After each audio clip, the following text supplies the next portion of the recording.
ఎట్లా చూస్తా ఉన్నారు ఈ దాడిని?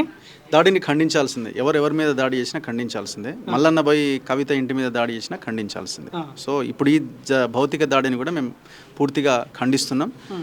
ఇది వీళ్ళకి అలవాటైన సంస్కృతి బేసిక్గా. ఇప్పుడు ముందు నుంచి అంతే కదా. ఇప్పుడు నన్ను అరెస్ట్ చేసిన విధానం హ్మ్. కాళోజీ శ్రీనివాస్ని ఆయన్ని కొట్టించిన ఈమెనే కదా. మొత్తం ఆ రోజు టాస్క్ ఫోర్స్ని పిలిపించి వాళ్ళతో మాట్లాడి కొట్టించిన వ్యవహారము, హ్మ్. గతంలో మల్లన్న మీద జరిగిన దాడి, ఇంకా ఈ రాష్ట్రంలో క్వశ్చన్ చేస్తున్న వాళ్ళ మీద జరుగుతున్న దాడులు, నేరెళ్ళ సంఘటన కండ్ల ముందు ఉన్నదే కదా. ఈమె ఉన్నప్పుడు జరిగిన వ్యవహారమే కదా, వీళ్ళ అధికారంలో ఉన్నప్పుడు. సో వీళ్ళకి ఇవన్నీ కామను. అందరికేమో ఒక మాట అంటే ఇంకో మాట అంటారు, లేకపోతే పోయి కేసు పెడతారు, ఇంకోటి చేస్తారు. కానీ వీళ్ళు మాత్రం వీళ్ళ సంస్కృతి దాడి అనమాట. చంపడము, దాడులు చేయడము, అటాక్ చేయడము, ఇది వీళ్ళ కల్చర్. ఇది ఇప్పుడు మల్లన్న ప్రతిపక్ష హోదాలో ఉన్నప్పుడు దాడి జరిగింది, ఇండిపెండెంట్ ఉన్నప్పుడు దాడి జరిగింది, ఇప్పుడు స్వయాన అధికార పార్టీ ఎమ్మెల్సీ కొనసాగుతా ఉన్నాడు. అంటే ఒక పగడ్బందీ ప్లాన్ తోటే జాగృతి కార్యకర్తలు దాడి చేశారు అనుకోవచ్చా? అంటే వాళ్ళకి ఇప్పుడు మనం అధికారంలో ఉన్నామా ప్రతిపక్షంలో ఉన్నామా అన్నది వాళ్ళకి ఏమి ఉండదు.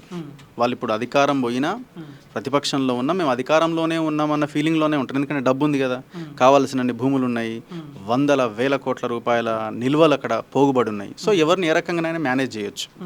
అధికారంలో ఉన్న వాళ్ళతో కూడా కలిసి కూర్చొని మాట్లాడుకోవచ్చు, డబ్బులు ఇచ్చి ఇంకోటి చేసుకోవచ్చు. సో వాళ్ళ ధీమా అదనమాట.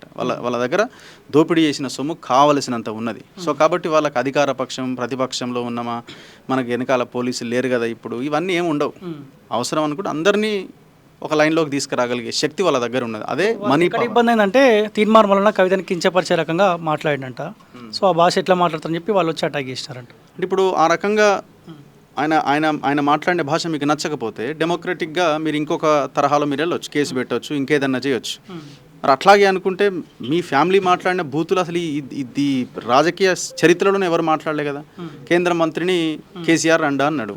మరి ఇప్పుడు కిషన్ రెడ్డి మొత్తం మందినంతా పంపించి కేసీఆర్ ఫామ్ హౌస్ మొత్తం కూలగొట్టాలి, ఇంటి మీద దాడి చేయాలి, రక్తపాతం సృష్టించాలి, వాళ్ళు కూడా కాల్పులు జరపాలి. ఇదంతా జరగాలి కదా.